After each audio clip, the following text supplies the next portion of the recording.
A vivid nylon patterned print with avocado sweet and anaglyptus swirls slumber Ethyl Bromide slowly down. She's counting hours and ticking clocks, so Di is dead and Cliff rocks, her blackouts to blackouts. What's on the box? A wireless, it's wireless, thermal non-slip socks. A slobber, a silence, a twitch, and we are back in the room. Hey, who's been voted out? The man in the moon. Dreaming away time, gas bill, the bubble, old flames, new shames, pedestrian trouble. Warming the pot, let the brew steep. Putting the world to right, oh, it'll keep. Released from the spell, that prescription haze, Ethyl Bromide awake. Wake up, their eyebrows to raise. Ethyl! It's only Ondassa. You're right, my love. Mrs. Bromide, it's only Ondassa. No. Any road Ondassa. One significant Sunday afternoon, I found my husband horizontal next to the Welsh dresser. I felt his pulse and went to Sandbach for a new tablecloth. Well, I don't like snap decisions. I like to cogitate, mull it under. I wanted to give him time to snatch his breath. I got back and phoned the doctor. He chewed his pen for a while and then said, "Mrs., his heart is on a piece of string." Well, I wasn't surprised. I blamed it on flannelette sheets. Said he wouldn't last the week. Was straight on the blower to cancel the gardening magazine. It's £2.50. Made a mental note to get some bin bags for his clothes for the charity shop. Well, to tell you the truth, I met him the other day behind the pick and mix. He's got a job as an air stewardess. No, not me dead husband. The doctor. He wasn't happy with the GP briefcase, said it was too UPVC for his liking, and there was never going to be enough in the budget to make the leap to leather. My husband? I found his big toe in a jar of pickles the other day. My God, he's come up in the world. I had heard rumours that his toenails had been donated to medical science and that they'd melted them down to help form the heat shield which was used on the space shuttle. But you know how people talk. I took it with a pinch of salt. That's a photo of Bartholomew, my eldest. He's such a creative child. A PhD in aesthetics. House shares. What with sudden house prices, it makes sense. The co-tenant, Kenneth, is a big fish in the world of scatter cushions. It's a global market cushion-wise, not for the faint-hearted. Apparently, he was one of the very first to introduce the Oxford padded cross and tassel cushion cover into the Eastern Bloc. You don't realise it, do you, when you think? Communism seeped into every nook and cranny. They wouldn't even let you have a stylish padded backrest, and now... That's not politics, that's just mean. Downright spiteful. Kenneth tells me it's a matter of slow release. If they'd have flooded the market with too many contemporary designs and fabrics, it could displace the social fabric. That's rioting to you and me. Oh, yes. In the past, he's done an arrowroot and Earl Grey at the Kremlin regarding his cotton Del fringe jacquards. You may laugh, but I've seen it with my own eyes. Mayhem at the local Kendall's sale. Blood relatives fighting over raspberry Blenheim lined curtains and scarf pelmet to match. Think about that situation occurring on a national scale. You'd be boarding your windows up within the week. Your Blenheims have been neither use nor ornament then, would they? I'm glad our Bartholomew has found himself a suitable co-tenant at last.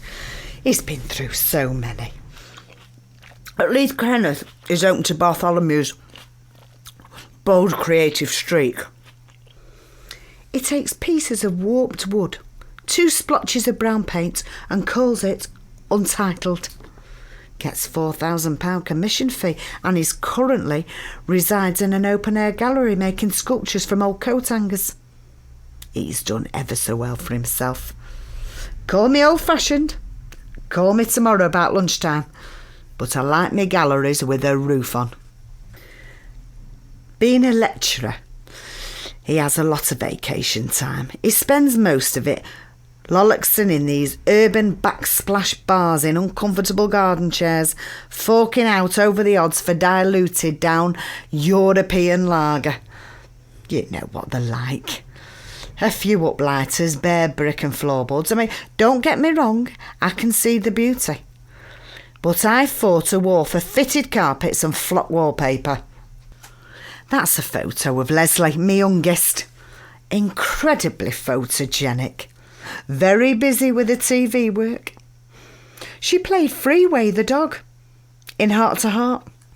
Well, not actually Freeway, but his bark and his doggy-type sounds.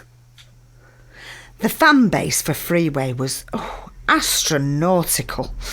The string of celeb showbiz parties, the drugs, the dog food, the sex, the leather collars, the backstabbing bitches.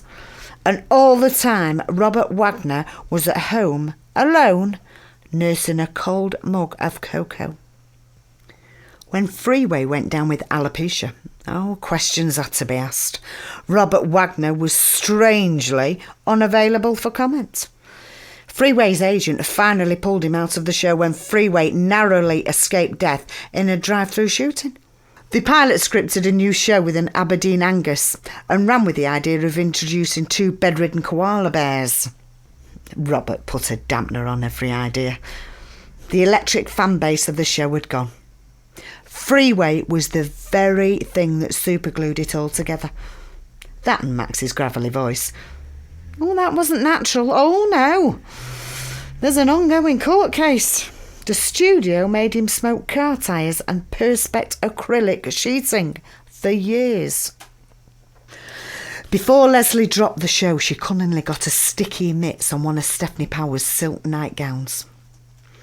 It still smells a bit fishy, but that gives it authenticity. Down the line, they could DNA strand that fishy smell residue and clone another Stephanie Powers. Well, you know what these TV companies are like. If the viewing figures are dropping, they'll do anything. If not that, then you could simmer it in 4 pints of water and make a lovely heart-to-heart broth. She kicks herself now, but she's always self-harmed, that she didn't get a pair of Robert Wagner's black silk PJs, complete with stain.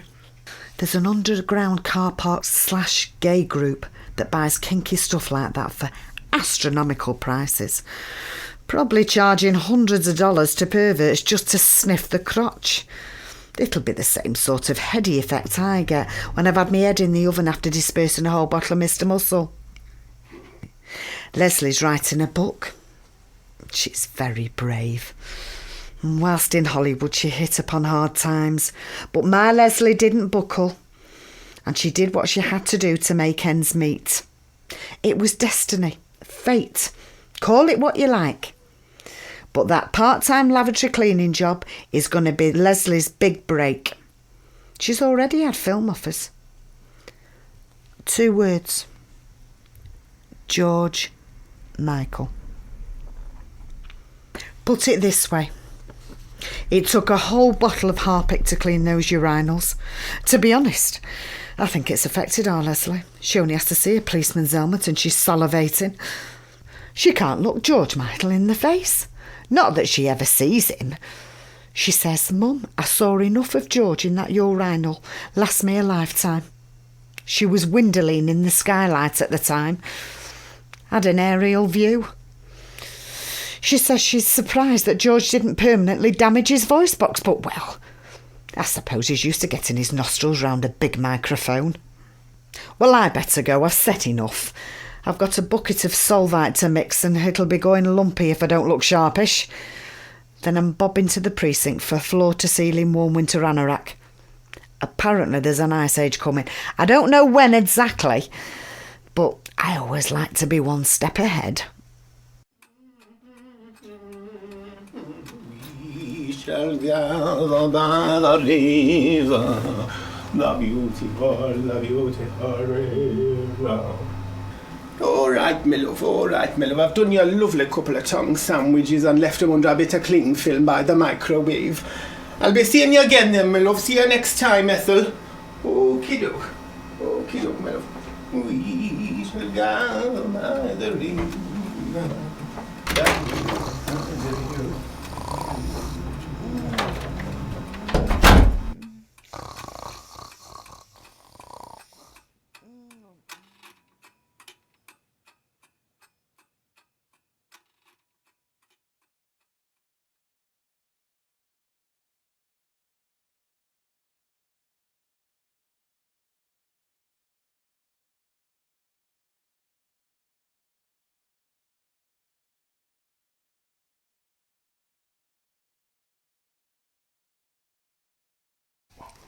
A vivid nylon patterned print with avocado sweet and anaglyptus swirls slumber Ethyl Bromide slowly down.